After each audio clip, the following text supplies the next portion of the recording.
हम आह भी करते हैं तो हो जाते हैं बदनाम, वो कत्ल भी कर दे तो चर्चा नहीं होती। भारत में इस समय जो मुसलमानों के लिए मौजूदा परिस्थिति है, जो इस समय मौजूदा हालात हैं, वो कहीं ना कहीं अकबर इलाहाबादी का ये शेर उस मौजूदा स्थिति को बखूबी परिभाषित कर रहा है। ऑपरेशन सिंदूर को मतलब लीड करने वाली भारतीय सेना की एक जाबाज और बहादुर बेटी कर्नल सोफिया कुरैशी पर मध्य प्रदेश के एक मंत्री ने जिस तरह का बयान दिया, वो निश्चित रूप से बहुत शर्मनाक है। लेकिन उसके ऊपर ना तो भाजपा के शीर्ष नेतृत्व की तरफ से कोई एक्शन लिया गया, ना उन्हें पार्टी से निष्कासित किया गया, ना उसके ऊपर कोई कड़ा फैसला लिया गया। वहीं दूसरी तरफ प्रोफेसर अली खान महमूदाबाद ने ऑपरेशन सिंदूर के बाद सोशल मीडिया पोस्ट के माध्यम से सरकार से एक सवाल पूछा और उस सवाल से सरकार के जो आईटी सेल के लोग हैं वो इतने तिलमिला गए कि उन्होंने हरियाणा में मतलब उनके ऊपर एफआईआर दर्ज करवा दी। हरियाणा युवा मोर्चा ने प्रोफेसर अली खान के ऊपर एक एफआईआर दर्ज कराया, तो दूसरी एफआईआर हरियाणा महिला आयोग ने उस पर किया। दोनों एफआईआर को संज्ञान में लेते हुए 18 तारीख को प्रोफेसर अली खान को गिरफ्तार कर लिया गया। हालांकि 21 मई को सुप्रीम कोर्ट ने प्रोफेसर अली खान को अंतरिम जमानत दे दी।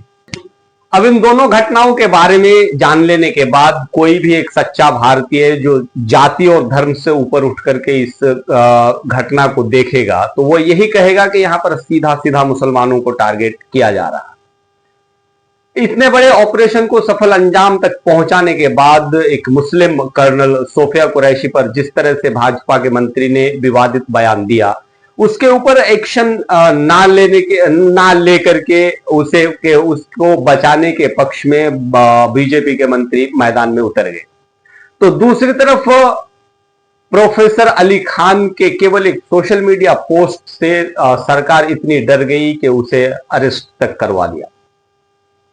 आप इससे अंदाजा लगा सकते हैं कि मुसलमानों की इस समय क्या स्थिति है। अब आप ही बताइए कि मुसलमानों को इस देश में अपनी देशभक्ति साबित करने के लिए और क्या करना पड़ेगा।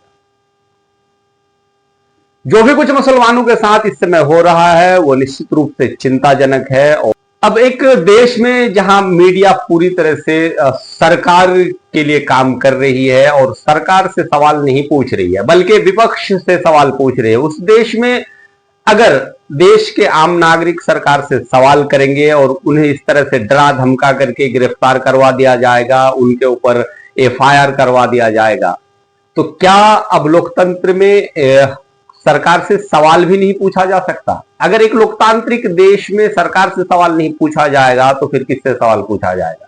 और अगर सरकार से सवाल पूछने के बाद इस तरह का ये होगा, एफआईआर होगा, डराया जाएगा, धमकाया जाएगा, तो फिर आखिर लोकतंत्र किस तरफ जा रहा है? एक बहुत बड़ा सवाल है।